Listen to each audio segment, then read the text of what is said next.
अध्याय 8 मानव जन्म का महत्व। श्री साईं बाबा की भिक्षावृत्ति, बाईजाबाई की सेवा शुश्रूषा, श्री साईं बाबा का शयन कक्ष, खुशहाल चंद पर प्रेम।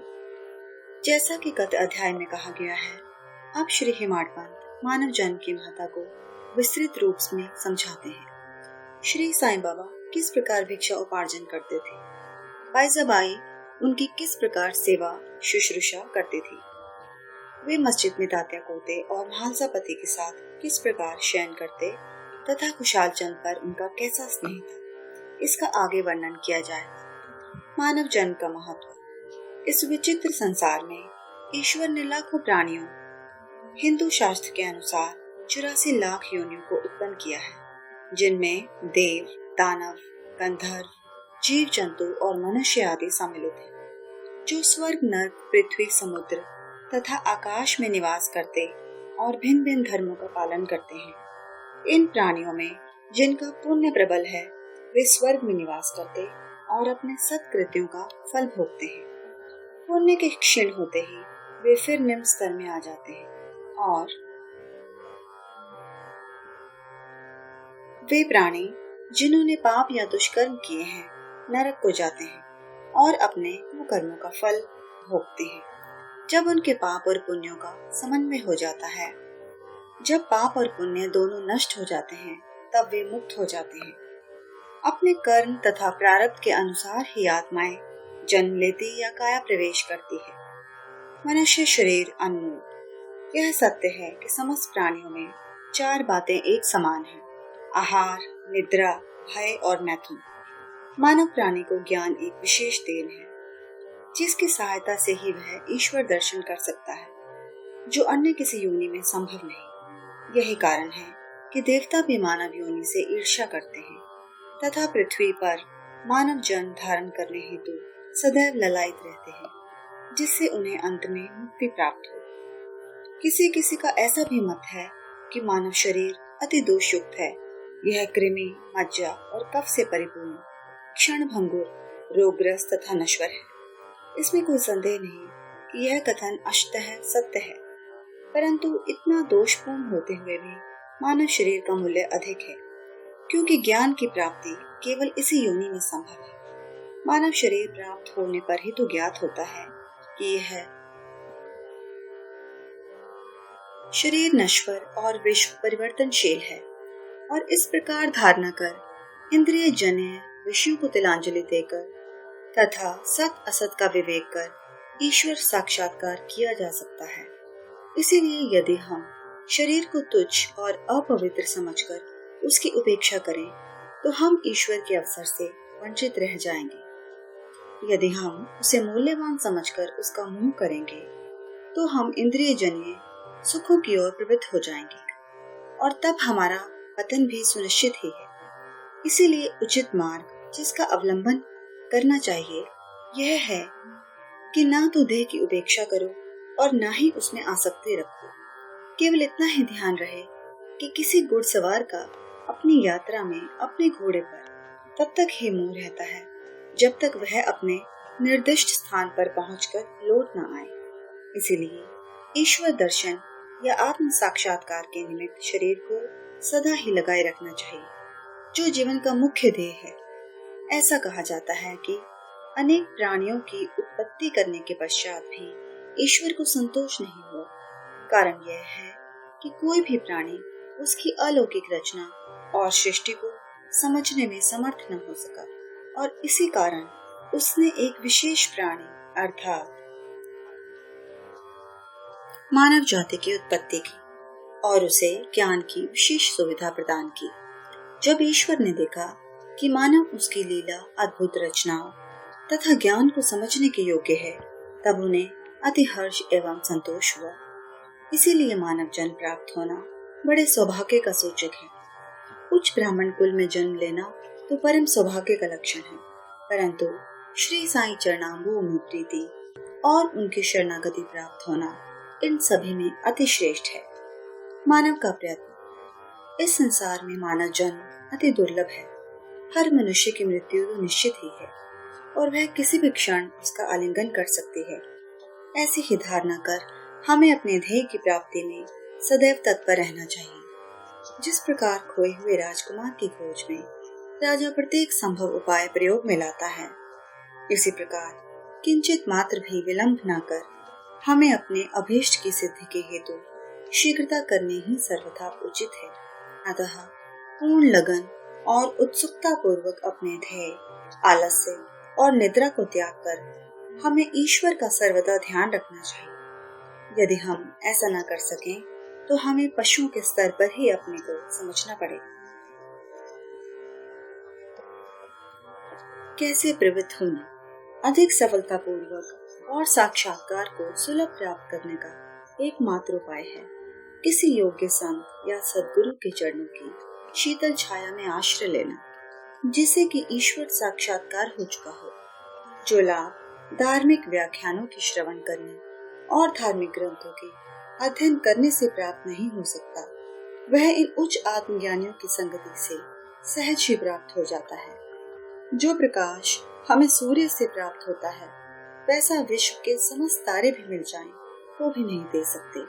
इसी प्रकार जिस आध्यात्मिक ज्ञान की उपलब्धि हमें सद्गुरु की कृपा से हो सकती है, वह ग्रंथों और उपदेशों से किसी प्रकार संभव नहीं है। उनकी प्रत्येक गतिविधि मृदु भाषण, गुप्त उपदेश, क्षमाशीलता, स्थिरता, वैराग्य, दान और परोपकारिता, मानव शरीर का नियंत्रण, अहंकार शून्यता आदि गुण जिस प्रकार भी वे इस पवित्र मंगल विभूति द्वारा व्यवहार में आते हैं, सत्संग द्वारा भक्त लोगों को उसके प्रत्यक्ष दर्शन होते हैं। इससे मस्तिष्क की जागृति तथा उत्तरोत्तर आध्यात्मिक उन्नति होती है। श्री साईं बाबा इसी प्रकार के एक संत या सद्गुरु थे।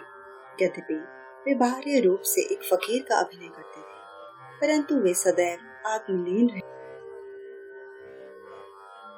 थे। वे समस्त प्राणियों से प्रेम करते और उनमें भगवत दर्शन का अनुभव करते थे। सुखों का उनको कोई आकर्षण न था और न वे आपत्तियों से विचलित होते थे। उनके लिए अमीर और फकीर दोनों ही एक समान थे। जिनकी केवल कृपा से भिखारी भी राजा बन सकता था, वे शिरडी में द्वार द्वार घूमकर भिक्षा उपार्जन किया करते थे। यह कार्य वे इस प्रकार करते थे। बाबा की भिक्षावृत्ति। शिरडी वासियों के भाग्य की कौन कल्पना कर सकता है कि जिनके द्वार पर परब्रह्म भिक्षुक के रूप में खड़े रहकर पुकार करते थे, ओ माई, एक रोटी का टुकड़ा मिले, और उसे प्राप्त करने के लिए अपना हाथ फैलाते थे। एक हाथ में वे सदा टमरेल लिए रहते और दूसरे में एक झोली। कुछ घरों में तो वे प्रतिदिन ही जाते और किसी किसी के द्वार पर केवल फेरी ही लगाते थे। वे साग, दूध या छाछ आदि पदार्थ तो टिनपाट में लेते तथा भात व रोटी आदि अन्य सूखी वस्तुएं झोली में डाल लेते थे। बाबा की जीभा को कोई स्वाद रुचि न थी, क्योंकि उन्होंने उसे अपने वश में कर लिया था। इसलिए वे भिन्न भिन्न वस्तुओं के स्वाद की चिंता क्यों करते। जो कुछ भी भिक्षा में उन्हें मिल जाता, उसे ही वे मिश्रित कर संतोष पूर्वक ग्रहण करते थे। अमुक पदार्थ स्वादिष्ट है या नहीं, बाबा ने इस और कभी ध्यान ही नहीं दिया, मानो उनकी जीभा में स्वाद बोध ही न हो। वे केवल मध्याह्न तक ही भिक्षा उपार्जन करते थे। यह कार्य बहुत अनियमित था। किसी दिन तो वे छोटी सी फेरी ही लगाते और किसी दिन 12 बजे तक वे एकत्रित भोजन एक कुंडी में डाल देते, जहाँ कुत्ते, बिल्लियां, कौवे आदि स्वतंत्रता पूर्वक भोजन करते थे। बाबा ने उन्हें कभी नहीं भगाया। एक स्त्री भी जो मस्जिद में झाड़ू लगाया करती थी, रोटी के 10-12 टुकड़े उठाकर अपने घर ले जाती थी, परंतु किसी ने कभी उसे नहीं रोका। जिन्होंने स्वप्न में भी बिल्लियों और कुत्तों को कभी धुतकार कर नहीं भगाया, वे भला निसहाय गरीबों को रोटी के कुछ टुकड़ों को उठाने से क्यों रोकते। ऐसे महान पुरुष का जीवन धन्य है। शिरडी वासी तो पहले पहल केवल उन्हें एक पागल ही समझते थे और वे शिरडी में इसी नाम से विख्यात भी हो गए थे। जो भिक्षा के कुछ टुकड़ों पर निर्वाह करता हो, भला उसका कोई आदर कैसे करता। परंतु ये तो उदार हृदय, त्यागी और धर्मात्मा थे। यद्यपि वे बाहर से चंचल और अशांत प्रतीत होते थे, परंतु अंतःकरण से दृढ़ और गंभीर थे। उनका मार्ग गहन तथा गूढ़ था, फिर भी ग्राम में कुछ ऐसे श्रद्धावान और सौभाग्यशाली व्यक्ति थे जिन्होंने उन्हें पहचान कर एक महान पुरुष माना। ऐसी ही एक घटना नीचे दी जाती है। बाइजाबाई की सेवा। तात्या कोते की माता, जिनका नाम बाइजाबाई था, दोपहर के समय एक टोकरी में रोटी और साग लेकर जंगल को जाया करती थी। वे जंगल में कोसों दूर जाती और बाबा को ढूंढकर उनके चरण पकड़ती थी। बाबा तो शांत और ध्यान मग्न बैठे रहते थे। वे एक पत्तल बिछाकर उस पर सब प्रकार की व्यंजन आदि जैसे रोटी, साग आदि परोसती और बाबा से भोजन कर लेने के लिए आग्रह करती। उनकी सेवा तथा श्रद्धा की रीति बड़ी ही विलक्षण थी। प्रतिदिन दोपहर को जंगल में बाबा को ढूंढना और भोजन के लिए आग्रह करना, उनकी इस सेवा और उपासना की स्मृति बाबा को अपने अंतिम क्षणों तक बने रही। उनकी सेवा का ध्यान कर बाबा ने उनके पुत्र को बहुत लाभ पहुंचाया। माँ और बेटे दोनों की ही फकीर पर दृढ़ निष्ठा थी। उन्होंने बाबा को सदैव ईश्वर के समान ही पूजा। बाबा उनसे कभी कभी कहा करते थे कि फकीरी ही सच्ची अमीरी है, उसका कोई अंत नहीं। जिसे अमीरी के नाम से पुकारा जाता है वह शीघ्र ही लुप्त हो जाने वाले है। कुछ वर्षों के बाद बाबा ने जंगल में विचरना त्याग दिया। वे गांव में ही रहने और मस्जिद में ही भोजन करने लगे। इस कारण बाइजाबाई को उन्हें जंगल में ढूंढने के कष्ट से छुटकारा मिल गया। तीनों का शयन कक्ष। वे संत पुरुष धन्य हैं जिनके हृदय में भगवान वासुदेव सदैव वास करते हैं। वे भक्त भी भाग्यशाली हैं जिन्हें उनका सानिध्य प्राप्त होता है। ऐसे ही दो भाग्यशाली भक्त थे, तात्या कोते पाटिल और भक्त महालसापति।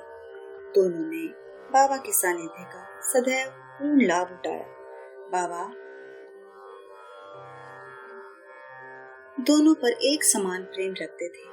ये तीनों महानुभाव मस्जिद में अपने सिर पूर्व, पश्चिम तथा उत्तर की ओर करते और केंद्र में एक दूसरे के पैर से पैर मिलाकर शयन किया करते थे। बिस्तर में लेटे लेटे ही वे आधी रात तक प्रेम पूर्वक वार्तालाप और इधर उधर की चर्चाएं किया करते थे। यदि किसी को भी निद्रा आने लगती तो दूसरा उसे जगा देता था। यदि तात्या खराटे लेने लगते तो बाबा शीघ्र ही उठकर उसे हिलाते और सिर पकड़कर जोर से दबा देते थे। यदि कहीं वह महालसापति हुए तो उन्हें भी अपनी ओर खींचते और पैरों पर धक्का देकर पीठ थपथपाते थे। इस प्रकार तात्या ने 14 वर्षों तक अपने माता पिता को गृह पर ही छोड़कर बाबा के प्रेमवश मस्जिद में निवास किया। कैसे सुहाने दिन थे वे, उनकी क्या कभी विस्मृति हो सकती है। उस प्रेम का क्या कहना, बाबा की कृपा का मूल्य कैसे आंका जा सकता था। पिता की मृत्यु होने के पश्चात तात्या पर घर भार की जिम्मेदारी आ पड़ी, इसीलिए वे अपने घर जाकर रहने लगे।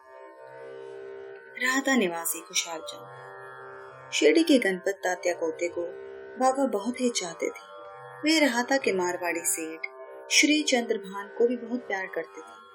सेठ जी का देहांत होने के उपरांत बाबा उसके भतीजे खुशहाल चंद को भी अधिक प्रेम करते थे।